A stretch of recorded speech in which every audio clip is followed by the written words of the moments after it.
My mom was standing 6 feet away from my fiancé's father when he said she smelled like bleach, and that his family couldn't be seen with her. It was my college graduation. She was wearing the only nice dress she owned. She'd ironed it at 4 in the morning so she could watch me cross that stage.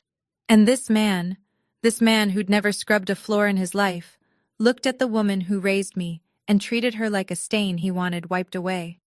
I didn't say a word that day. I took my mom's hand and I walked out. But I made a promise to myself in that parking lot. It took me 10 years to keep it. And when I did, it made national news. My name is Morgan Bowen. I'm 32. If you're watching this, please subscribe and let me know where you are watching from. Let me take you back. When I was a little girl, the first thing I noticed about my mom every evening wasn't her face. It was her hands. They were red, cracked at the knuckles.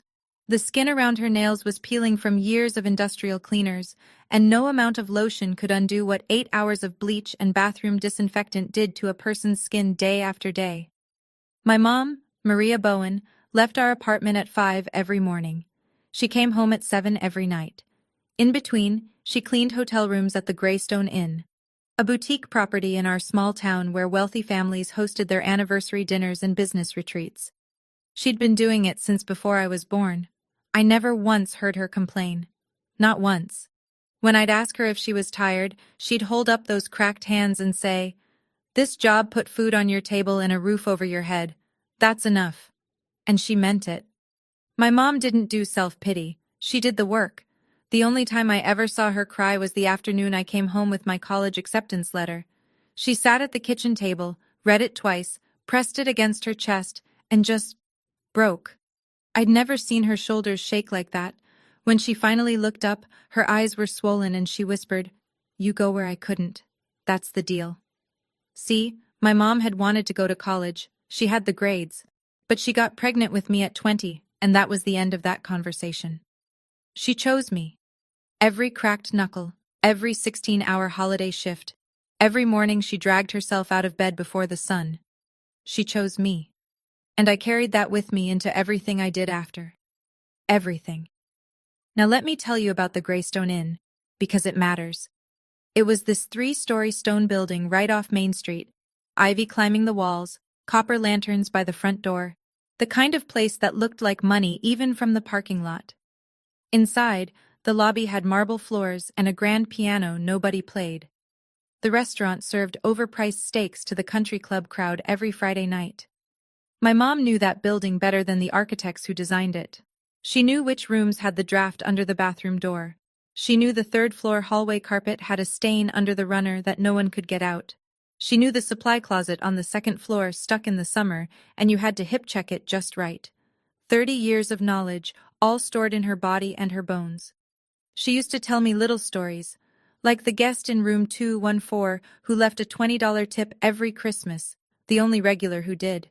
Or the couple who checked in crying and checked out holding hands. She noticed people. She just never got noticed back. The thing about the Greystone was this. It was the center of social life in our town. If you mattered, you had dinner there. If you were somebody, you booked the terrace for your daughter's engagement party. And if you cleaned the toilets before those parties, well, you used the service entrance and you stayed invisible. My mom walked through that lobby 10,000 times in her life. Always pushing a housekeeping cart, always in uniform, never once sitting in one of those leather chairs by the fireplace. I remember thinking, even as a kid, that's not right. She built the comfort everyone else enjoyed, and nobody even knew her name. I didn't know then that I'd walk back through that lobby one day, but not as a visitor. I met Kyle Ashford sophomore year of college. He was charming in that easy, effortless way some people are. Quick laugh, warm eyes, the kind of guy who remembered your coffee order. We fell hard and fast, and by junior year, we were talking about a future together. Kyle's family was different. His father, Gerald Ashford, owned a mid-sized construction company. His mother, Pamela, chaired the garden club and organized the annual charity gala. They lived in a 4-bedroom colonial on the north side of town, the side with the good school district and the long driveways. The first time I had dinner at their house, Gerald asked me exactly one question. "What does your father do?" I told him my dad passed away when I was 6 and my mom worked in housekeeping at a hotel. The table went quiet.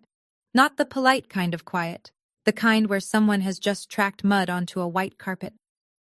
Gerald didn't say another word to me that night. Pamela smiled and said, "How lovely." Then she changed the subject to Kyle's cousin's law school acceptance. On the drive home, Kyle squeezed my hand. "They'll come around," he said. I wanted to believe him.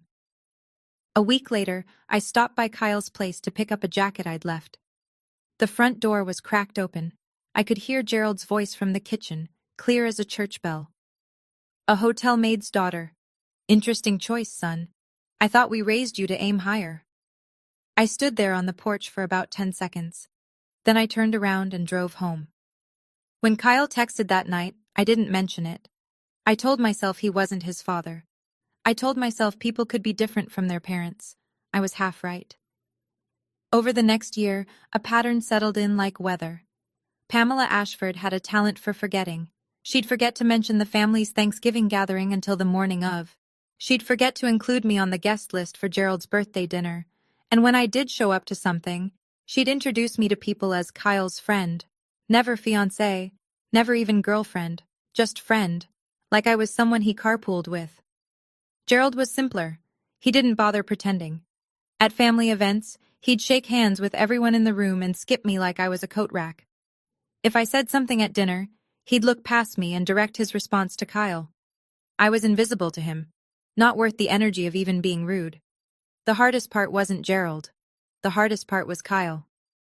Every time something happened, every forgotten invitation, every cold introduction, every time Gerald looked through me like glass, I'd bring it up in the car on the way home, and every time Kyle would say the same thing. "I'll talk to them." He never did. I gave him chance after chance. I told myself that loving someone means being patient with their family. I told myself he was caught in the middle. I told myself this would get better once we were married and they saw the kind of life we built. But the truth is, Kyle wasn't caught in the middle. He'd picked a side. He just didn't have the courage to say it out loud. I didn't see it then. I was 21 and in love, and I wanted so badly for it to work. So I swallowed it. Dinner after dinner, slight after slight, I kept swallowing. And then came graduation day. The day everything changed. My mom woke up at 4 that morning. I know because I heard the iron going through the bedroom wall, that careful, steady rhythm of someone pressing the only nice dress they owned. She had this floral print dress she'd bought at a thrift store years ago, navy blue with little white flowers. She'd been saving it for a day that mattered. By 6, she was standing in front of the bathroom mirror, doing her makeup with the kind of concentration she usually reserved for checking a room before inspection. She wasn't great at it. Her eyeliner was a little uneven, her lipstick a shade too pink. But she was trying. God, she was trying. I came out of my room in my cap and gown, and she just stood there in the hallway, clutching this old film camera she'd had since the 90s. Not a smartphone. She didn't own one. A real camera with actual film in it. She raised it and snapped a picture before I could even pose. "That one's for the fridge," she said. She looked so proud. Her back was straight, her chin was up, and for the first time in a long time, she didn't look tired. She looked like someone who had just finished a 30-year marathon and was finally crossing the line. Kyle called on the way to campus. His parents were coming to the ceremony. "They want to be there," he said, "to support us." I should have known. The Ashfords didn't show up anywhere to support anyone but themselves. Gerald saw a graduation as networking. Pamela saw it as an occasion to wear a new hat. But I wanted to believe it. I wanted to believe that on this day, my mom's day, really, everyone would just behave. I should have known better. The ceremony was outside, on the main quad. Rows and rows of white folding chairs, a wooden stage up front, banners with the school colors snapping in the breeze. There were maybe 500 people in the audience. Families with balloons, dads with camcorders, grandmothers fanning themselves in the May heat. From the stage, I could see my mom. 3rd row, center section. She was sitting with her camera in her lap, wearing her navy floral dress, looking around with wide eyes like she'd never been to anything this big before. Because she hadn't. Then I spotted them. Gerald and Pamela arrived late. The way people with money always arrive late, like the event doesn't really begin until they're seated. An usher led them down the center aisle to two empty chairs right next to my mother. I watched Gerald look at the seat, then at my mother. He took in the thrift store dress, the drugstore makeup, the old camera. I could see his jaw tighten, even from 50 feet away. He leaned toward Pamela and said something behind his hand. Pamela's face changed. The corners of her mouth pulled down like she'd smelled something sour. She reached for her chair and slid it about 8 inches to the right, angling her body away from my mom. People in the surrounding rows noticed. A woman behind them glanced at her husband.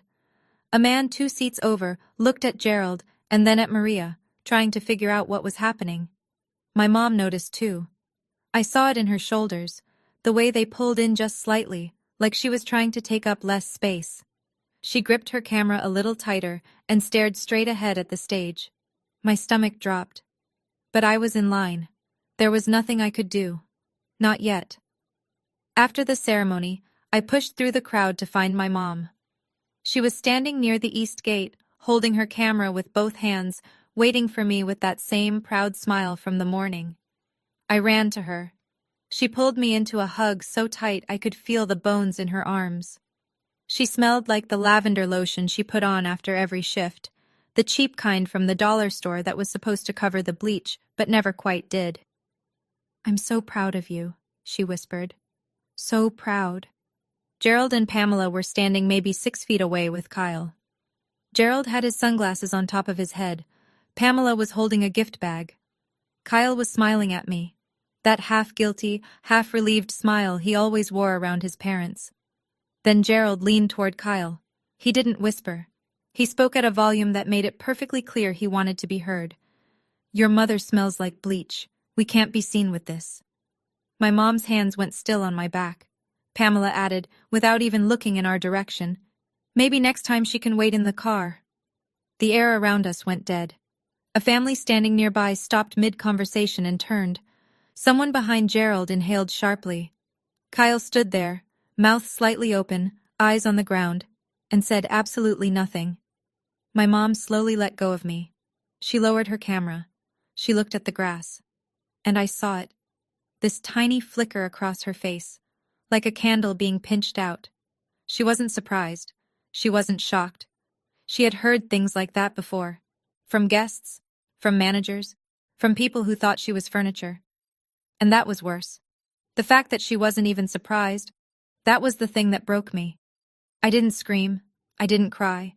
I didn't lunge at Gerald or make a scene in front of 500 people. Not because I didn't want to. I wanted to light the world on fire. But my mom was standing right there, in her thrift store dress, on the one day that was supposed to be hers. I wasn't going to turn her proudest moment into a spectacle. So I did the only thing I could think of. I took her hand. "We're leaving, Mom." She started to protest.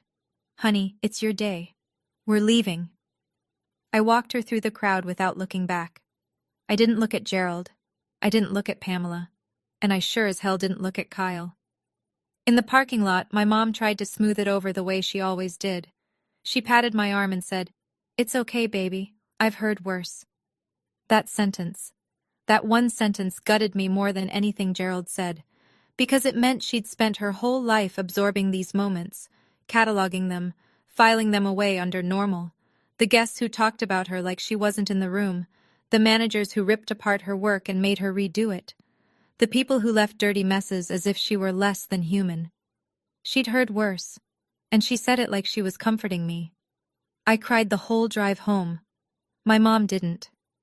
She sat in the passenger seat with her camera in her lap, looking out the window, and said, "Don't let them take this day from you." But they already had. I parked in front of our apartment, turned off the engine, and sat in the silence. Something was forming in me. Not a plan yet, just a line. A line that had finally been crossed. Kyle called 3 days later. I'd been waiting to see how long it would take. 3 days. That told me everything. "Hey," he said. His voice had that careful, pre-rehearsed tone. "Listen, about graduation. My dad didn't mean it like that. You know how he is." "Do I?" He He's old school. He says things without thinking. He thought about it plenty, Kyle. He waited until my mother was standing right there. Silence. I could hear him breathing. Did you say anything to him after we left? I asked. Did you tell him it was wrong? More silence. Then, I told him it wasn't cool. Not cool. I almost laughed.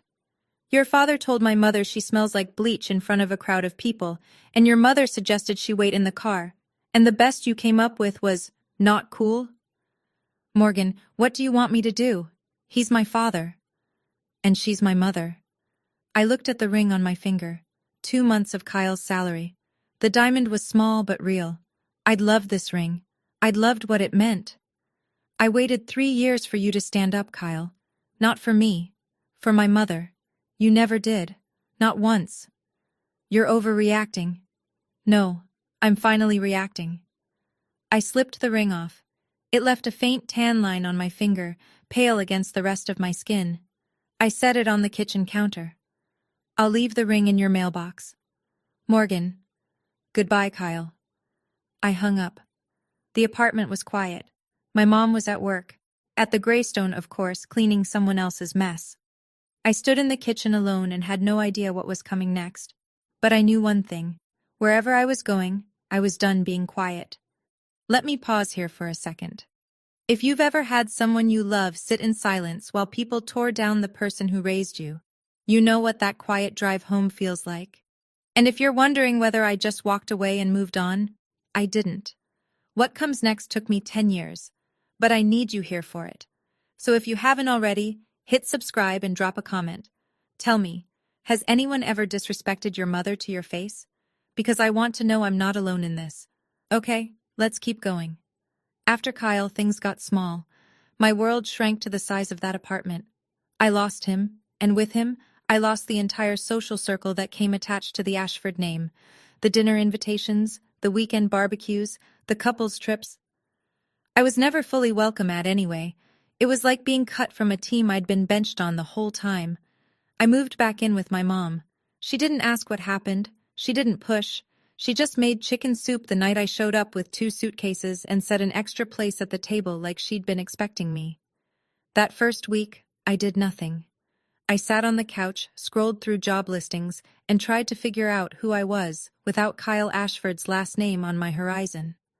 Then I saw an opening. Entry-level analyst at a commercial real estate firm. Small office, low pay, long hours. I almost scrolled past it.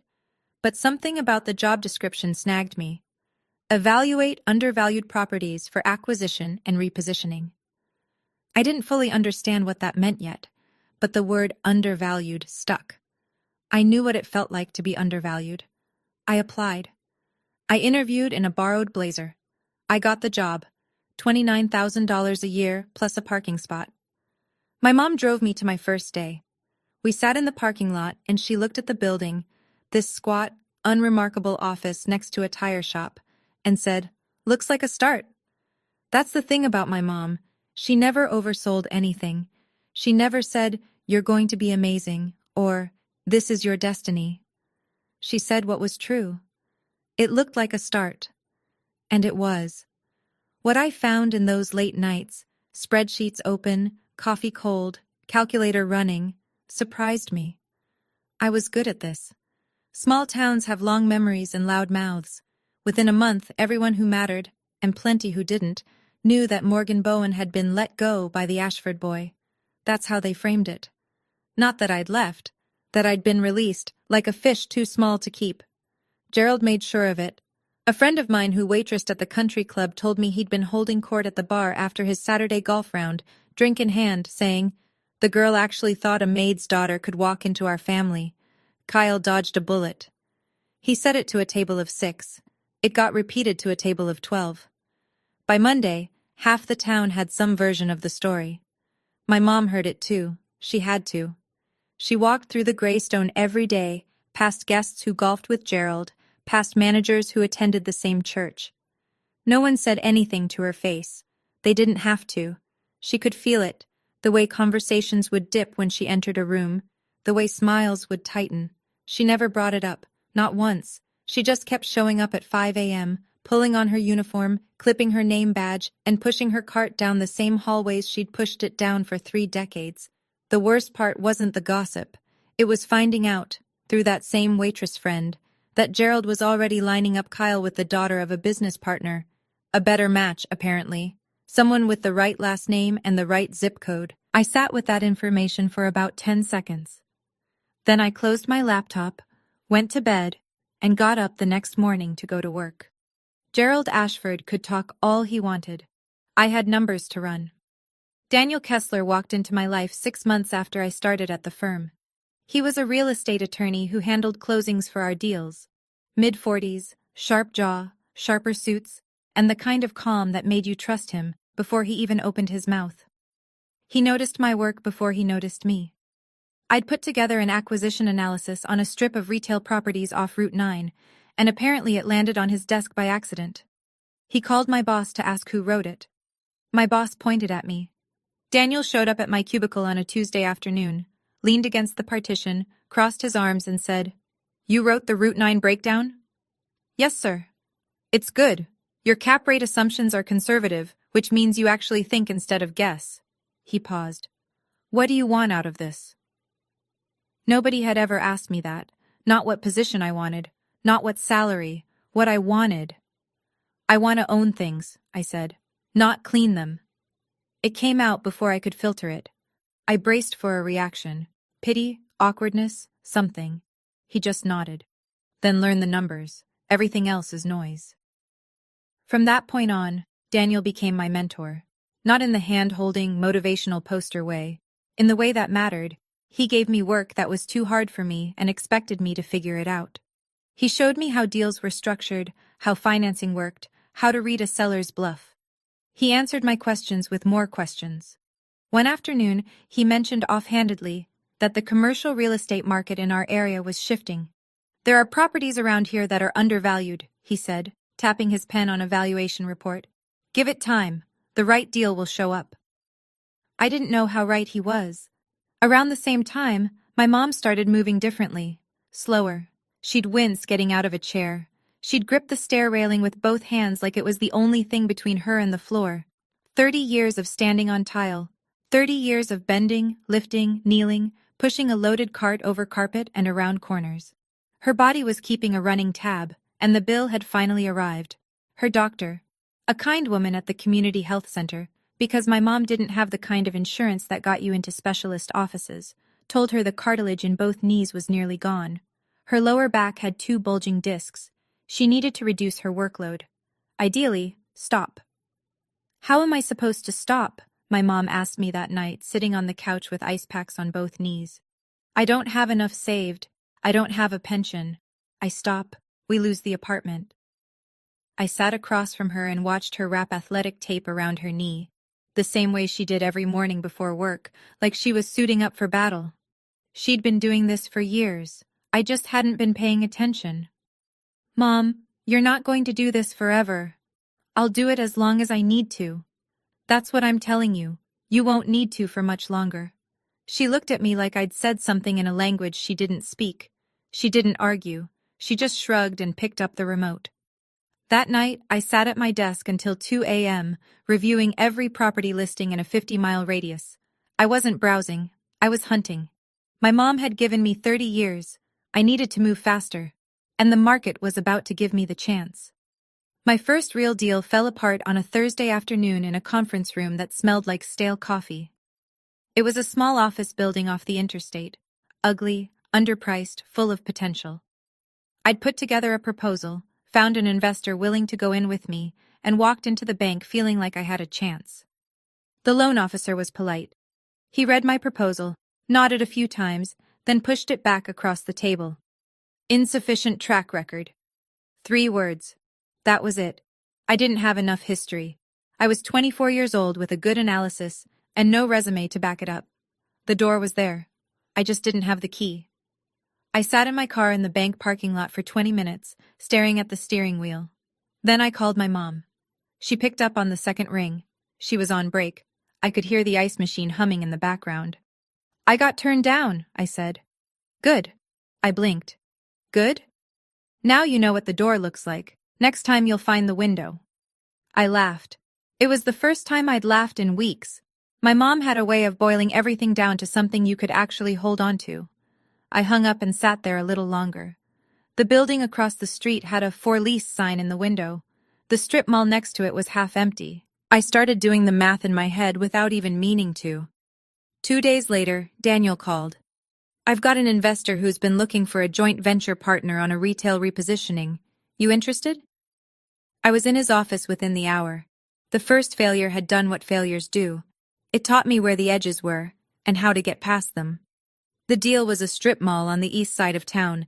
10 units, half vacant, roof leaking, parking lot cracked like a dried riverbed. The owner was an out-of-state landlord who hadn't set foot on the property in 2 years. It was listed at a price that made experienced investors walk past. I saw something different. I spent 3 weeks running numbers. Renovation costs, tenant profiles, lease rates for comparable properties within a 20-mile radius. Then I presented the analysis to Daniel's investor, a retired contractor named Ed Hartwell who wore flannel to meetings and made decisions based on math, not ego. Ed looked at my spreadsheet, scratched his chin and said, "You really think you can fill these units in 18 months? I think I can fill them in 12. I was wrong. It took 9. I managed the renovation myself, not swinging hammers, but hiring the crews, negotiating with subcontractors, keeping the timeline tight. I walked that property every morning before work, checking on progress the way my mom checked rooms at the Greystone. Thorough, relentless. When the final tenant signed, the property was worth 40% more than what we'd paid. Ed got his return, I got mine, and I reinvested every dollar. My mom came with me to the strip mall one afternoon, just to see it. She walked through the parking lot, now smooth and freshly striped, and looked at the new signage on the storefronts.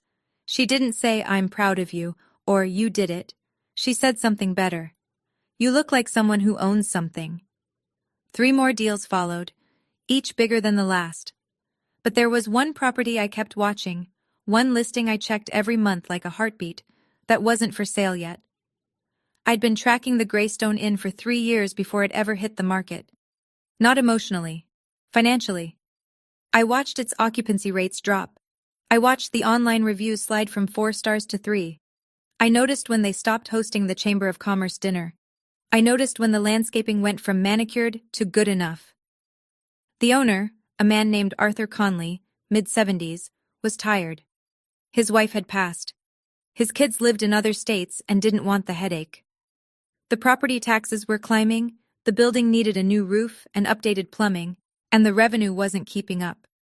I ran the numbers quietly. Location? Excellent. Square footage? Right for a boutique renovation. Comparable sales in the region put the value somewhere between 7 and 9 million, depending on the condition assessment. With the right renovation plan and a repositioning strategy, the upside was significant. Daniel noticed me pulling Greystone data one evening and said, "That property is a textbook turnaround opportunity. Location alone is worth the price." I nodded. I didn't tell him why I was really watching it. Not yet. Because there was another number I couldn't stop thinking about. Room 312, 3rd floor, end of the hall, farthest from the elevator. The room my mom always saved for last, because it was the hardest to get to with a full cart. She'd cleaned that room more times than I'd eaten dinner. And she was still cleaning it, every single day. At night, I'd sit at my desk with 2 screens open, one showing the Greystone's financial data, the other showing my mom's medical bills. 2 columns that told the same story from different angles. Something had to give, and I was almost ready to be the one who made it give. When the Greystone finally came to market, I was ready. Arthur Conley listed it at $8.5 million through a commercial brokerage. I'd been underwriting the property in my head for 3 years. I knew the real number. I put together the proposal in one weekend. Renovation plan, projected cash flows, tenant retention strategy, 5-year capital expenditure forecast. Every page backed by data I'd been collecting since before I had the right to collect it. I sat across from Ed Hartwell and 2 other investors I'd brought on over the years. They reviewed the package. Ed pointed at the acquisition price, $8.2 million, a full $300,000 below asking. You think he'll take it? Ed asked. He wants out. His kids don't want the building. We close fast, no contingencies, and he gets a clean exit. He'll take it. The investors agreed. The deal had legs. The math worked. This wasn't emotion. This was a textbook commercial acquisition. But there was one conversation I'd been putting off. That evening, I met Daniel at his office after hours. I told him something I'd never said out loud before. My mother has cleaned rooms in that hotel for 30 years. He set down his pen. He didn't speak for about 10 seconds. Then he said quietly, "Then let's make sure she never has to again." That night, I called my mom. I didn't tell her what I was doing. I just asked one question. "Mom, do you trust me?" She paused. "Always have." "Then trust me a little longer." The offer went in on a Tuesday. The seller countered once. We held firm. By Friday, we had a signed purchase agreement. I sat in my car in the parking lot of Daniel's office, holding the contract, and I cried for the second time in 10 years. Closing day felt like standing at the edge of a cliff and choosing to jump. The wire transfer went through at 10:47 a.m., $8.2 million. The deed transferred. The keys were mine. I drove to the Greystone alone that afternoon. I didn't bring anyone. I didn't celebrate. I just wanted to walk through it. The lobby looked the same. Marble floors, copper fixtures, that piano in the corner still gathering dust. The front desk was empty. It was the gap between checkout and check-in, the quiet hour when housekeeping owned the building. I walked up the staircase to the second floor, past the supply closet that stuck in summer, past rooms my mother had cleaned 10,000 times. The hallway smelled like lemon cleaner and starch, the smell of her work, the smell of my childhood. I climbed to the third floor, room 312, end of the hall. The door was propped open. The bed was freshly made, tight corners, no wrinkles. The bathroom was spotless. On the cart outside, I saw the clipboard with the room inspection checklist, next to "Inspected by," in familiar handwriting, M. Bowen. I sat on the edge of that bed and pressed my hands against the mattress. The springs gave slightly. This mattress was old. The carpet was worn near the door. The curtain rod was slightly bent. My mother had been making this bed for longer than some marriages last. I pulled up the employee records on my laptop. Under Employee of the Month, Lifetime Awards, Maria Bowen had been selected 11 times in 30 years, more than anyone else on the list. 11 small plaques on a corkboard in a break room that no guest ever entered. I closed the laptop, and I sat there, in my mother's last room, and I let myself feel all of it. I didn't want to just slap my name on the building and call it a day. Anyone with money can buy a hotel. I wanted to build something that would outlast the transaction. Over the next 2 months, I put together a plan with 3 parts. First, a bronze plaque in the main lobby, permanently mounted, with an inscription that read, "In honor of the housekeeping staff of the Greystone Inn, your hands built the comfort others enjoyed." Not tucked away in a hallway, not in the break room. In the lobby, right next to the front desk, where every guest would see it. Second, an employee wellness center on the ground floor. Free physical therapy, free counseling, free basic medical screenings. Open to every hotel employee, full-time or part-time. Named the Maria Bowen Center. Third, a charitable foundation attached to the property, funding scholarships for children of hospitality workers. And the honorary chairwoman of that foundation would be Maria Bowen. I contacted the local TV station, not to brag but because I wanted the story told. A reporter named Jenna Malloy called me back within an hour. When I explained the situation, daughter buys hotel where her mother worked as a maid for 30 years, she went quiet. "Is this real?" she asked. "Every word." "We'll be there. And Morgan? This might go bigger than local." I invited every current and former employee of the Greystone Inn. I invited local business owners. I invited the mayor's office. The ceremony would be in the lobby.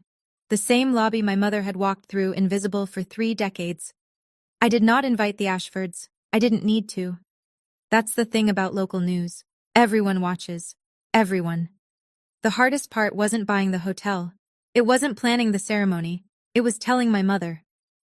I picked her up on a Saturday morning and told her I needed her help checking something at the Greystone. She didn't question it. She put on her sneakers, the ones with the worn-out soles she refused to replace, and got in the car. When we walked into the lobby, she headed straight for the housekeeping closet. Muscle memory. 30 years of turning left at the front desk, grabbing a cart, and disappearing into the service corridors. "Mom, stop," she turned around. "Come here." I walked her to the wall next to the front desk. The plaque was already mounted, covered with a cloth. I pulled the cloth off. She read it. Then she read it again. Her lips moved over the words like she was tasting each one. Her hand came up and touched the bronze tracing the letters. "What is this?" she said. "I bought this hotel, Mom." She stared at me. "What?" "The Greystone. It's mine. And this wellness center," I pointed to the sign on the door to the left of the lobby, "is named after you." She didn't move. She just stood there, her fingertips still on the plaque, and I could see her processing it. The woman who had cleaned this building for 30 years, standing in the lobby she'd walked through invisible, reading her own name on the wall. Then she broke. It wasn't loud. It wasn't dramatic. She just leaned forward, pressed her forehead against the plaque, and cried, quietly, like she'd been saving it. "You didn't have to do this," she whispered. I put my arm around her. "I know, but you deserved it 30 years ago." She couldn't look at me. She just kept touching the letters of her name. The week before the ceremony, the Greystone transformed. Fresh flowers in the lobby. A small stage set up near the fireplace. 2 rows of chairs facing it, with a center aisle for the cameras. Banners printed in navy and gold, the hotel's original colors, framing the entrance. I spent every day there, checking details the way my mother had taught me to check rooms. Every angle, every surface. Nothing overlooked. The biggest surprise was my mom. The day before the event, I took her to pick up a new outfit. A tailored navy blazer, white silk blouse, gray slacks. She stood in front of the dressing room mirror and didn't recognize herself. I watched her touch the lapel of the blazer, running her fingers over the fabric the way she used to inspect thread counts on hotel sheets. "This is too much," she said. "It's exactly right." She looked at me in the mirror. She didn't argue. Former Greystone employees started calling all week. Some I'd tracked down through old HR records, others heard through the grapevine. A woman named Dolores, who'd worked housekeeping alongside my mom for 15 years, left a voicemail in tears. "Maria deserves this," she said. "She always did." Daniel stopped by the Greystone the evening before the ceremony. He stood in the lobby, looked at the plaque, looked at the stage and said, "This is the best deal you've ever done. And I'm not talking about the numbers." That night, Jenna Malloy from the TV station called. "Just a heads up," she said. "This might go beyond local. A daughter buying the hotel where her mother was a maid for 30 years? That's the kind of story the national outlets pick up." I hung up and looked out the window. The town was quiet. It wouldn't be for long. The night before the ceremony, I called my mom. She answered on the first ring, which meant she'd been sitting by the phone. She'd never admit it, but I could tell she was nervous. Maria Bowen had spent her whole life behind the scenes. Tomorrow, she'd be front and center. "How are you feeling?" I asked. "Like I might throw up." I laughed. "You're going to be fine." "Morgan, I don't know how to give a speech. I don't know how to... I push a cart. That's what I know." "Mom, tomorrow you walk through that lobby as chairwoman, not as staff, not pushing a cart, not checking someone else's work. You walk through those doors and you sit in the front row and you let people look at you. That's all you have to do." She was quiet for a long time. Then softly, "I've walked through that lobby 10,000 times. This will be the first time I don't have to carry a mop." I pressed the phone against my ear and closed my eyes. There it was. 30 years compressed into a single sentence. "This is the phone call, Mom. The one that matters." "I know, baby." After I hung up, I stood at the window of my office, the office I'd earned, in the building I owned, and looked out at the town. The streets were dark. The Greystone sign glowed down the block, warm and amber, the way it had glowed my whole life. Tomorrow, the cameras would roll. Tomorrow, my mother's name would be on national television. Tomorrow, everyone in this town would know the woman they'd walked past for 3 decades. And somewhere, on a couch in a house with a long driveway, a man who once said my mother smelled like bleach would be watching. We're almost there. Tomorrow is the ceremony. And I need to ask you something. If your mother had spent her whole life being invisible to the people around her, and you had the chance to put her name on something permanent, something the whole town would see, what would you choose? Drop it in the comments. I read every single one, and hit that like button, because what comes next is the moment I've been building toward for 10 years. Don't go anywhere. The morning of the ceremony, the sky was clear, and the light came through the Greystone's lobby windows in long golden columns, hitting the marble floor like spotlights. By 9 a.m., the lobby was filling up. 150 chairs, and people were already standing along the walls. I recognized faces, former housekeepers, maintenance staff who'd worked alongside my mom for decades, local business owners. The mayor's office sent a representative. Jenna Malloy's camera crew was setting up in the corner. 2 cameras, boom mic, lighting rig. A second crew from a digital news outlet had shown up uninvited. Jenna waved them in. The more, the better. Then my mom walked in. She came through the front doors. Not the service entrance, not the staff hallway. The front doors. In her navy blazer and white blouse, hair styled, shoulders back. She looked like a different person. No. She looked like the same person, finally seen. The room went quiet for half a beat. Then Dolores, her old coworker, stationed in the second row, stood up and started clapping. It spread. Within seconds, the entire lobby was applauding. Camera operators swung around to capture it. My mom stopped just inside the doorway, overwhelmed, gripping her small handbag with both hands. I walked to her, took her arm, walked her down the center aisle to the front row. The same aisle guests used to walk while she pressed herself against the wall with her cart. She sat down, looked around at the stage, the flowers, the cameras, the plaque on the wall. Then she looked at me. "This is really happening," she whispered. "This is really happening." I squeezed her hand and walked up to the microphone. The lobby was full, the cameras were live, and the speech I was about to give wasn't written for Gerald Ashford. But I knew he'd hear every word. I adjusted the microphone. The room settled. Jenna's camera had a small red light. It was on. 30 years ago, I began, a young woman walked into this hotel and asked for a job. She didn't have a degree, she didn't have connections, she didn't have anyone to call in a favor. She had a daughter to feed and a willingness to work harder than anyone in the room. I looked at my mom. She was sitting with her hands folded in her lap, staring at me with an expression I'd never seen before, something between terror and pride. Her name is Maria Bowen, and for 30 years, she cleaned rooms in this building, 10 to 15 rooms a day. She scrubbed bathroom tile until her knuckles cracked. She made beds until her back gave out. She pushed a loaded cart up and down these hallways 6 days a week, 50 weeks a year for 3 decades. The lobby was silent. Jenna's camera operator moved slowly along the side aisle. She was named Employee of the Month 11 times, more than anyone else in the history of this hotel. 11 plaques hanging on a corkboard in a break room that no guest ever entered. She earned every single one, and she earned them in silence. I paused. In the second row, Dolores had her hand over her mouth. A man I recognized as a former maintenance supervisor was blinking hard. Maria, my mother, was looking at her hands. Most of the people in this room have stayed in hotels. You've slept on clean sheets. You've used fresh towels. You've walked into a room that smelled like someone cared, but you probably never thought about the person who made it that way. I let that sit. The room was still. Today, we're going to think about her. I walked to the wall next to the front desk. The plaque was still there from when I'd shown my mom, polished bronze, mounted at eye level, where every guest would see it walking in. This plaque reads, "In honor of the housekeeping staff of the Greystone Inn, your hands built the comfort others enjoyed." I ran my fingers along the edge. It's not in a hallway. It's not in the break room. It's right here, in the lobby, because that's where it belongs. The crowd applauded. Cameras flashed from the news crew.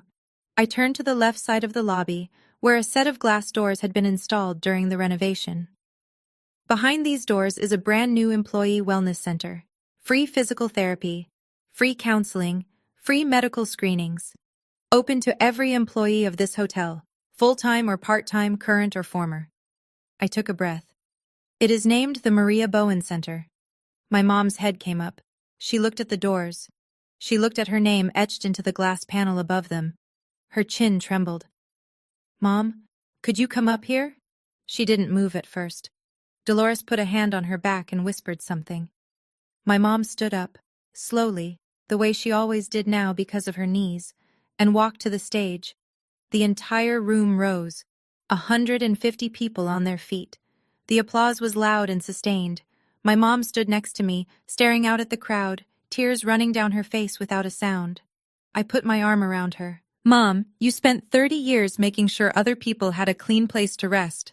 Now it's your turn." She pressed her face into my shoulder. The cameras kept rolling. Dolores was openly sobbing. The room didn't sit down for a full minute. When the room finally settled, I stepped back to the microphone. My mom stayed beside me, holding my hand. I could feel her pulse through her palm, fast, steady, alive. "I want to say one more thing." I looked out over the crowd, the cameras, the faces, the people who had known my mother, and the people who were meeting her for the first time. There were people along the way who made my mother feel small. I'm not going to name them. That's not what today is about. I paused. Jenna's camera was close. I could see the red light reflected in the lens. But I'll say this. The measure of a person is not what they own.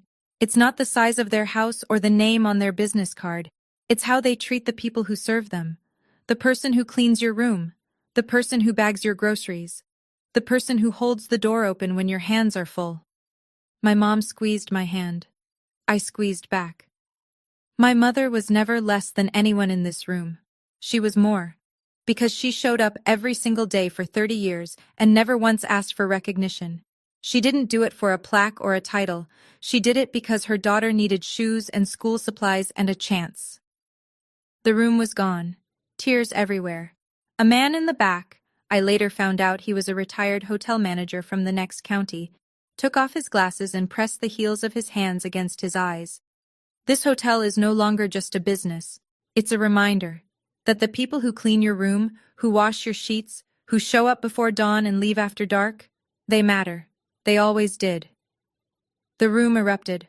Standing ovation. My mom gripped my hand and didn't let go.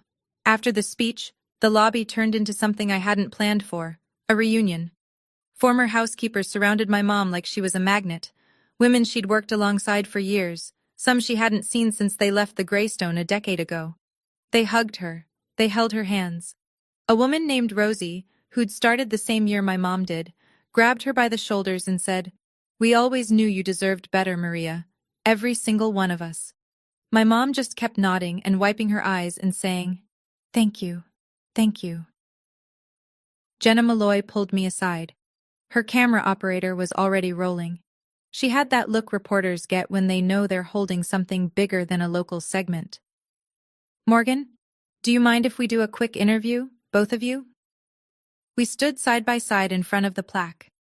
Jenna asked my mom how she felt. My mom looked into the camera. This woman who had never been on television, who had never been asked for her opinion by anyone with a microphone, and said, "I cleaned rooms so my daughter could have choices. I never expected one of those choices would be this." Jenna's eyes were wet. She kept her composure barely. After the interview, she pulled me aside again. "This is airing tonight at 6, but Morgan, I've already had a call from a national producer. A P is picking it up. This is going way beyond our market." I thanked her. I walked back to my mom, who was now sitting in one of the leather chairs by the fireplace, the chairs she'd dusted for 30 years and never once sat in. She was just sitting there, quiet, looking at the lobby like she was seeing it for the first time. And maybe she was.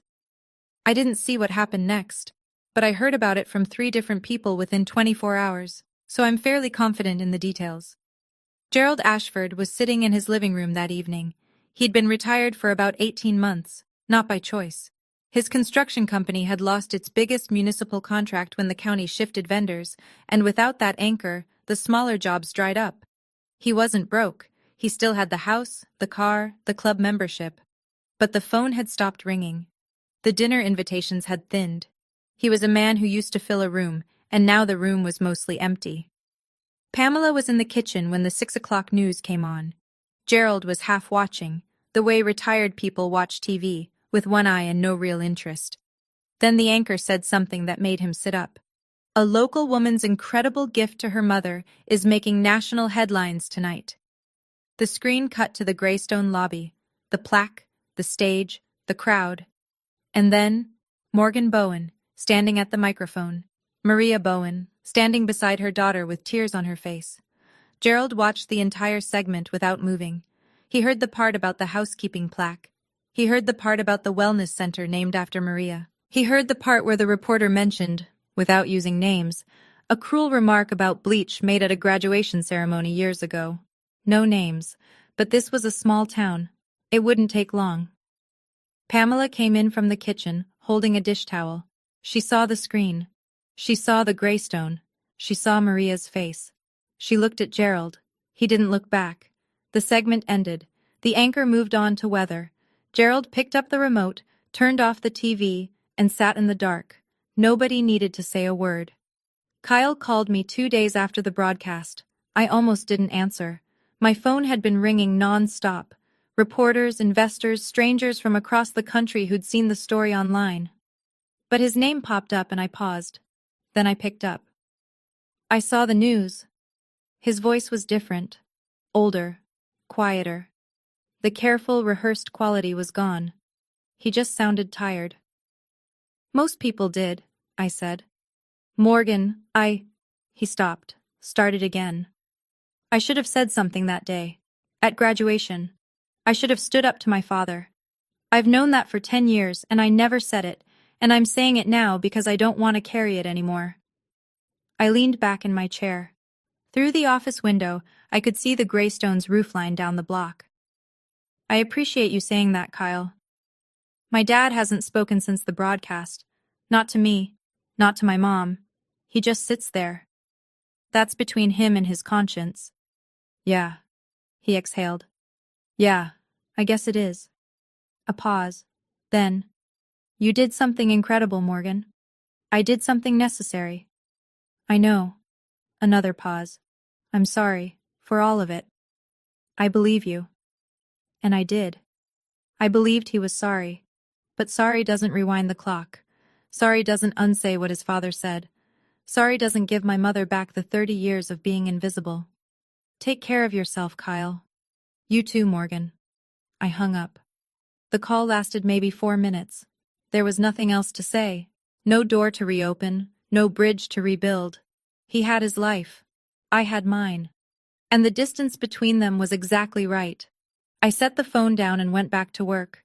There was a quarterly foundation meeting to prepare for. The chairwoman would be there. Here's what happened after, by the numbers. Because numbers don't lie and feelings don't pay the bills. The story aired locally on Tuesday night. By Wednesday morning, AP had picked it up. By Thursday, it was on 3 national morning shows. My phone didn't stop ringing for 2 weeks. The Maria Bowen Foundation received over $200,000 in donations in the first 7 days.